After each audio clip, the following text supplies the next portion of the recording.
Hello student, मैं doctor S के यादव आप सभी का फिर से एक बार स्वागत करता हूं मानस स्टडीज देहरादून के अंदर। तो डियर, बहुत सारे स्टूडेंट्स की हमारे पास रिक्वेस्ट आई है कि सर एक बार जरा स्पर्म का स्ट्रक्चर थोड़ा सा एक्सप्लेन कर दीजिए। तो आज हम देखेंगे जो स्पर्म है उसका स्ट्रक्चर कैसा होता है। तो आपके सामने दिया हुआ है, ये है मेल गैमेट, और जो मेल गैमेट है मतलब हमारे पास स्पर्म, ये है स्पर्म। अब जो स्पर्म होता है इसकी अगर हम बात करें तो ये क्या होता है, तो स्पर्म हमारे पास एक ऐसा स्ट्रक्चर है, एक ऐसी एंटिटी है जो फीमेल गैमेट के साथ फ्यूज करेगी और फ्यूज करके वहां पे जाइगोट का फॉर्मेशन करती है। अब जो स्पर्म है इसका फॉर्मेशन कैसे होता है, जो स्पर्म है ह्यूमन के पास पाए जाते हैं टेस्टिस। जो टेस्टिस है, टेस्टिस के अंदर मियोसिस के थ्रू स्पर्म का फॉर्मेशन होता है। मियोसिस के थ्रू फॉर्मेशन होता है मेल गैमेट का और बनाता है स्पर्म। अब जो स्पर्म है हमारे पास उसमें क्या क्या पार्ट्स रहते हैं उनको थोड़ा सा हम लोग यहाँ पर जान लेते हैं।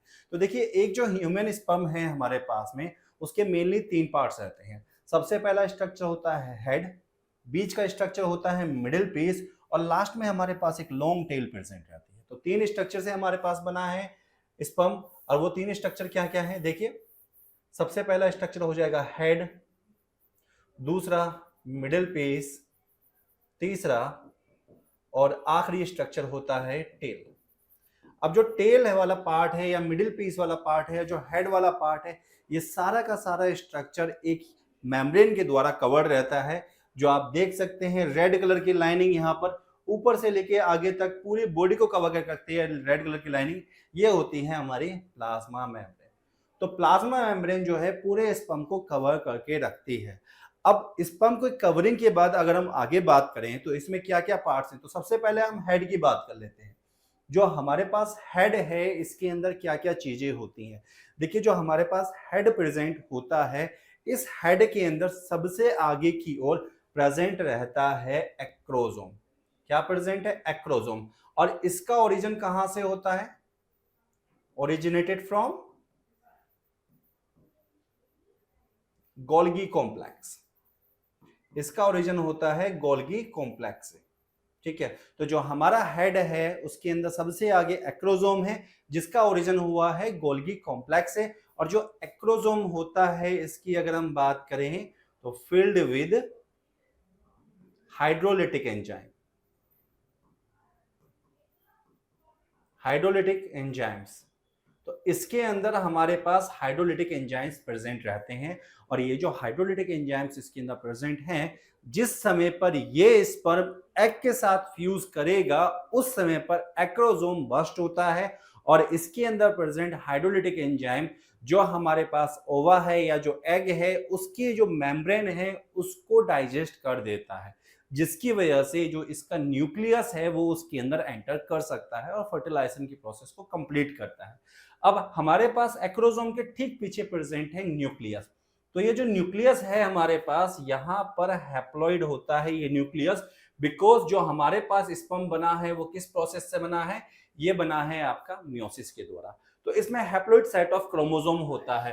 तो हम क्या कह सकते हैं कि जो स्पर्म है इस स्पर्म के अंदर प्रेजेंट रहते हैं आपके 23 क्रोमोसोम्स, 23 क्रोमोसोम्स। अब 23 क्रोमोसोम स्पर्म के अंदर हैं, 23 क्रोमोसोम हो जाएंगे हमारे एग के अंदर। अब दोनों में 23 क्रोमोसोम्स होंगे तो टोटल हो जाएगा हमारे पास 46 क्रोमोसोम्स। टोटल कितना हो जाएगा? 46 क्रोमोसोम, याद रखिएगा। अब थोड़ा सा और आगे बात करते हैं। हेड के ठीक नीचे प्रेजेंट है मिडिल पीस, और मिडिल पीस और हेड जहां कनेक्ट करते हैं ये रीजन होता है डियर आपका नेक। ये हो जाता है नेक। अब नेक के ठीक नीचे की तरफ प्रेजेंट है आपका मिडिल पीस। जहां से मिडिल पीस की शुरुआत होती है वहां पर प्रॉक्सिमल और डिस्टल दोनों सेंट्रियोल प्रेजेंट रहते हैं। प्रॉक्सिमल और डिस्टल दोनों सेंट्रियोल हमें यहां पर देखने को मिल जाते हैं। और ये जो मिडिल पीस है इसमें थोड़ा सा और आगे चलेंगे तो यहां आपको नंबर ऑफ माइटोकॉन्ड्रिया मिल जाएंगे। ये देखिए, नंबर ऑफ माइटोकॉन्ड्रिया यहां पर प्रेजेंट है।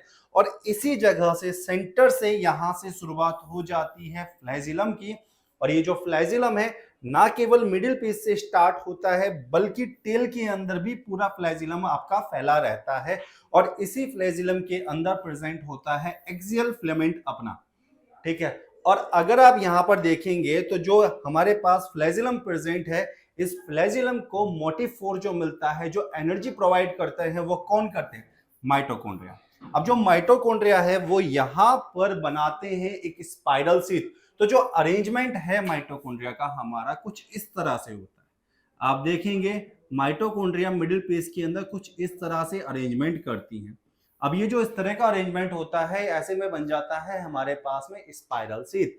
और ये स्पाइरल शीथ इतनी एनर्जी जनरेट करती है कि जो हमारे पास में फ्लैजिलम है वो बहुत स्पीड के साथ आपका मूव करता रहता है। और इसी मूवमेंट की वजह से जो हमारे पास स्पर्म है ये धीरे धीरे धीरे करके जो फीमेल रिप्रोडक्टिव ट्रैक है उसमें आगे मूव करता रहता है। अब फाइनली जो हमारे पास स्पर्म है इसका साइज कितना होता है?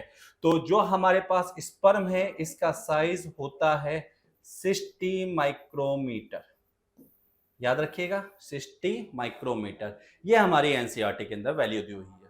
तो ये था हमारे पास स्पर्म का स्ट्रक्चर। आई होप कि आपको समझ में आया होगा।